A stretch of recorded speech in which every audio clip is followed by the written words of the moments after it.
Bos-bosku, selamat pagi dari jauh. Aku ini kan sebenarnya karyawan kalian juga ya. Aku di sini cuma hanya sebagai toa lah bagi suara-suara dari bos-bosku yang ada di jauh di mata ya kan, tapi dekat banget di hati sama aku. Nah, bos, aku mau kasih update nih.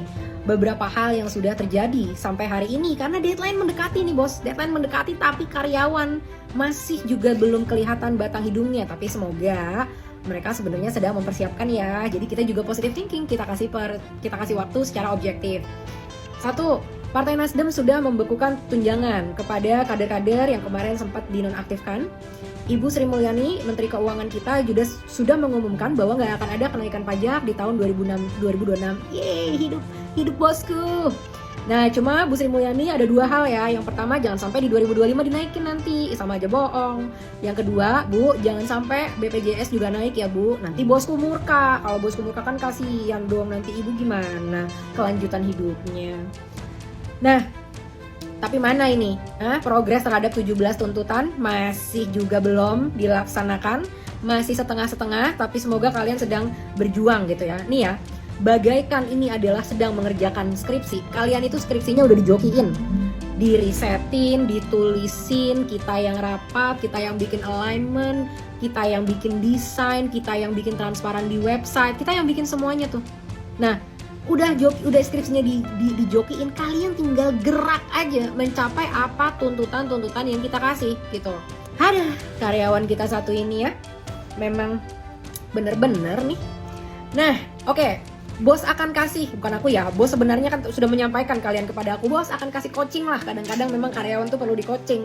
Kalian ini ya punya beberapa low hanging fruit. Low hanging fruit adalah apa-apa yang sebenarnya mudah untuk dicapai dengan effort yang tidak terlalu besar. Satu, kalian bisa mencoret satu tuntutan. Kalau PDI Perjuangan memecat kader-kader mereka yang pernah menghina masyarakat, sampai saat ini belum dipecat nih. Padahal partai-partai lain dengan legowo mereka udah mecat kader-kadernya. Ini nggak bisa tercontreng sampai PDIP mecat kader-kader mereka. Dan kalau sampai enggak, teman-teman dari partai lain, Nasdem, Golkar, Partai Amanat Nasional, kalian mau nih ada kolega kalian yang gabut begini, makan gaji buta. Ini literally makan gaji buta sekarang, udah digaji, dimakan, tapi nggak dikerjain. Mereka ini nih yang lagi menghambat progres dari tuntutan rakyat. PDIP, kalian tuh sedang mempertaruhkan elektabilitas kalian di tahun 2029. Kita nggak akan pernah berhenti mengkampanyekan ini. Nanti kalian bikin dangdutan, bikin hadiah-hadiah untuk masyarakatnya, diambil aja, dijogetin aja. Tapi nggak perlu dipilih. Karena kayak begini nih kelambatan cara bekerjanya, nggak punya solidaritas, tidak mendengarkan aspirasi dari masyarakat yang lain.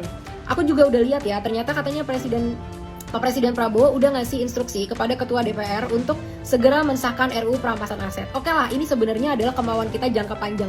Tapi udahlah, karena kita udah muak banget, udah lakuin aja itu. Itu bisa jadi salah satu lah yang kalian contreng setidaknya. Tuh, dua low hanging fruit ya. RUU perampasan aset sudah bertahun-tahun Bapak Mahfud dan juga rekan-rekan di KPK memperjuangkan ini. Jadi udah ada draftnya, udah diobrolin malang melintang, malah lagi disuruh untuk minta lobbynya sama ketua partai ya kan. Udah itu tinggal disahkan aja. Tuh udah dua tuh low hanging fruit, pecat dari PDIP. Yang kedua adalah sahkan perampasan aset. Loh, kalau dipikir-pikir kok ini biangnya PDIP lagi nih ya yang menghambat nih ya. Apa bener nih mereka sebenarnya mewakili aspirasi rakyat? Jadi kuciwa hati bos di sini.